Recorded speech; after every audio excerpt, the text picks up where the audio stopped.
Welcome to the Geek Out Room podcast. Today's episode is really important to me, and that's why we're going to skip the usual intro. You can listen to us on Spotify and Apple Podcasts. You can watch us on our YouTube channel, Sauceless Entertainment. Yesterday, the Washington Post got rid of a lot of their people, hundreds of people. A lot from the sports department, a lot of people that covered news internationally. They got rid of all their photojournalists. And this is a big problem, not just for the DMV area, not just for the Washington Post, but for mass media coverage in the United States of America. This is a direct attack on journalism. This is a direct attack on what democracy stands for. This is a direct attack on people who pride themselves in investigating and relaying the truth. If it wasn't for the Washington Post, the Washington Commanders, as they are right now, would not be so. Because the Washington Post and their hardworking journalism is what exposed Dan Snyder. Media coverage from journalists around the world are responsible for some of the biggest stories we've ever seen or witnessed. Be it through print, be it through photos, be it through videos, be it through television. We saw how differently the United States reacted to war when Vietnam was televised. We saw how important journalism is throughout the decades. Again, for sports, people may have just said, that's sports, whatever. But sport journalism is just as important as any other journalism. Again, Dan Snyder and the ownership of his team. Not only that, those billionaires also contribute their money to many other things, not just sports. They affect the city they're in. They affect the country at wide. So it's important for journalism to exist, because it's the only thing that holds a lot of these billionaires, a lot of these corporations responsible, a lot of these politicians responsible for what they say and do. Because they don't hold themselves accountable, they don't hold each other accountable either. All right? There's a reason why journalists are very feared amongst many people. Because sometimes journalists can be like bloodhounds. When they see a story, they're going to pursue it because that's their job. And to see media companies, to see people who are willing to speak out without fear, whether it's your Stephen Colbert, whether it's your Jimmy Kimmel, whether it's the journalists from the Washington Post, whether it's journalists from the New York Times, the fact that people can just be silenced, these companies can just, these billionaires can just buy these companies and then let them just die and employ thousands of people is blatantly disrespectful. Okay? And I want to be clear, if I haven't already, I have an independent media company. I've covered events. I've covered entertainment events of many kind. Okay? I've covered political rallies and political events as well. I know how important it is for media to exist. I know how important it is for photojournalism to exist. And don't get me wrong, journalists and media, they're not perfect. They can get things wrong. At the end of the day, they are humans at the helms of these things. They can incorrectly attack people. They can be prejudiced. They're not perfect. And then they also should be held accountable as well. But in this particular situation, this specific circumstance is really evil and wrong. And there's something to be said about people who can just buy up organizations, can buy up houses, and just displace and unemploy people in droves. You wonder why the economy is bad? Well, here's part of the reason.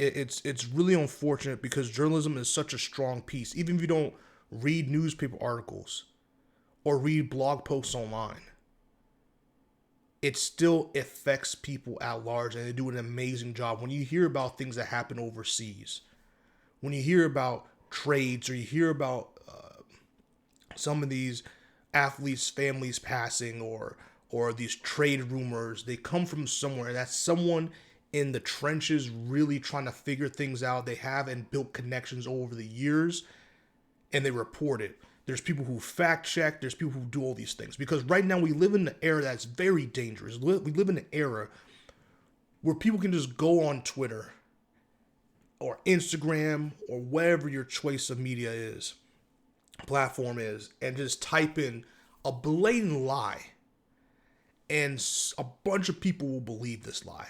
And then once it gets traction, for whatever reason, bots start entering the equation and just amplify this lie. And that person's life is judged, or they have information just doxed about them that they never wanted to be shared with anybody. And that's unfair. That's irresponsible. People like content creators, influencers, are not held at the same standard as journalists. There is no integrity to a lot of these people. And this is a slightly different topic that I want to introduce as well, because it's big in its own nature. Once we introduced getting paid for engagement on social media platforms, it was over. People know that negativity sells. People know that lies and nudity and sex and all these things sell. And so they push it without caring about ruining people's lives by deep faking and AI people. They don't care about any lies they spread about people or misinformation, or they don't care about taking clips or photos or statements completely out of context. They love rage baiting and getting you riled up so they interact with their posts. These people do not care. I saw the other day, there's this YouTuber, Chris Smoove, who all he does is just play 2K and some other games occasionally. Been doing it for a long time. Someone just had a viral tweet or something that he like beat up his spouse or something, and he got arrested. And Chris Smoove quote tweeted saying, "Fake." And if all these things happened and Chris Smoove was in custody, like this person was claiming, Chris Smoove wouldn't be able to tweet that. I do not know Chris Smoove personally. All I'm saying is that it is crazy that people can just make things up for the sake of engagement, for the sake of a couple of dollars we're talking about here.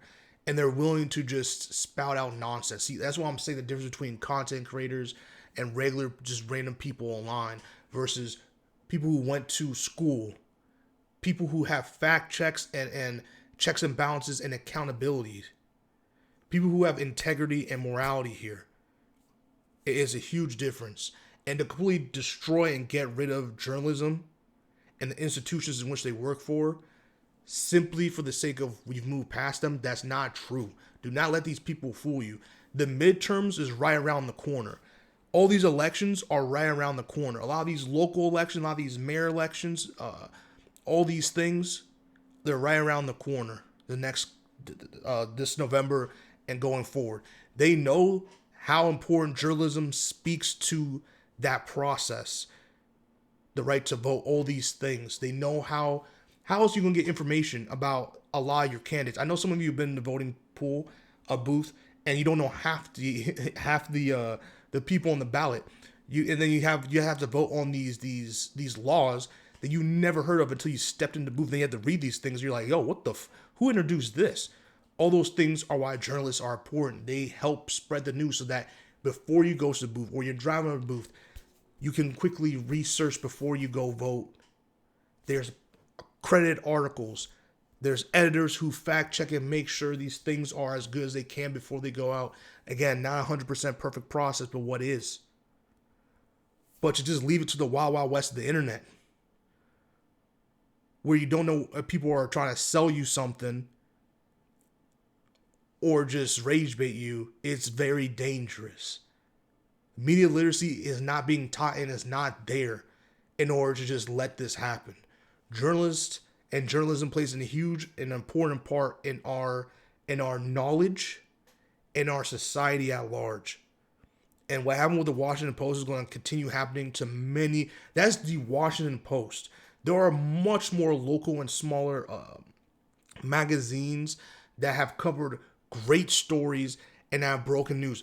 Some of the most international news that you've seen is that, or at least national news that makes it so big that it becomes international attention or garners international attention, has come from a lot of local newspapers who just do their due diligence, who investigate, who vet sources, who write up these articles, and then publish them for the world to see. And that's what they do. And so, as an independent journalist myself, who owns a media company and who really goes and covers events and uses their photos to tell a story, it's really heart wrenching to see people that I've admired and who I've seen on the field when I work. I see them and see how professional they are, and I've learned from these people. And to see them just get cast aside like they're nothing is very heart wrenching, and does not speak well for the future of journalism and billionaires. And they want you to go into this midterms without any type of knowledge. They want you to go into this era they're trying to force on us, this very bleak era, with as much misinformation and as much sleight of hand as they can give you. Do not let these people take away your knowledge, because they will. Because they know they can manipulate and destroy people who do not know any better. Support your local institutions, support your journalists, support journalism. It's crazy. It really is.